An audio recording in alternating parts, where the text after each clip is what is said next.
तो किशोर academy students class 9 mathematics में science group के जो थ्योरम आते हैं वो इंपॉर्टेंट थ्योरम्स कौन कौन से हैं, थ्योरम के हर पार्ट के कितने मार्क्स आते हैं, वो मैं आपको इस वीडियो में आज बताऊंगा।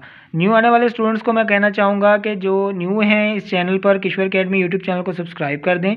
यहाँ पर गेस्ट पेपर, मैथमेटिकल टिप्स और डिफरेंट मज़ामीन के इम्पोर्टेंट क्वेश्चंस की एक्सप्लेनेशन आपको मिल जाती है।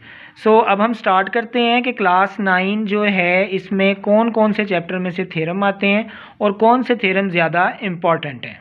स्टूडेंट, जो इम्पोर्टेंट थ्योरम है क्लास 9 के जो चैप्टर जिन थ्योरम से आते हैं उनमें पहले तो चैप्टर नंबर 12 है और इसमें आपने चैप्टर नंबर 12 का देखें, पहला थ्योरम जो है it is very very important.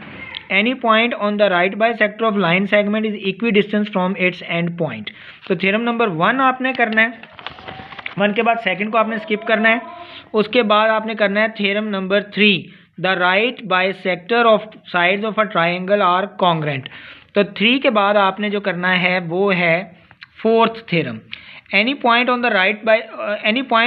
The bisector of an angle is equi distance from its arm.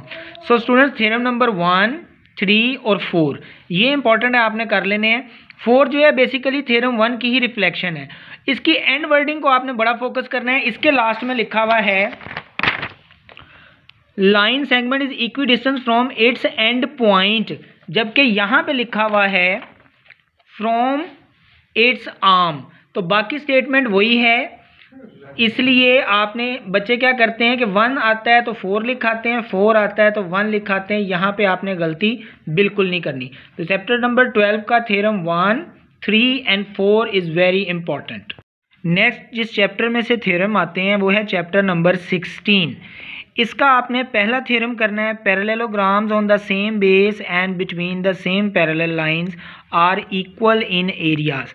अच्छा, चैप्टर 16 के theorem as compare to chapter number 12 थोड़े से डिफ़िकल्ट हैं, लेकिन इसमें यह है कि तादाद कम है। इसमें फर्स्ट 2 थ्योरम अगर आप कर लें तो इनमें से एक थ्योरम आ जाता है। देखिए, दूसरा जो आपने करना है, parallelogram on the equal base and having the same altitude are equal in area.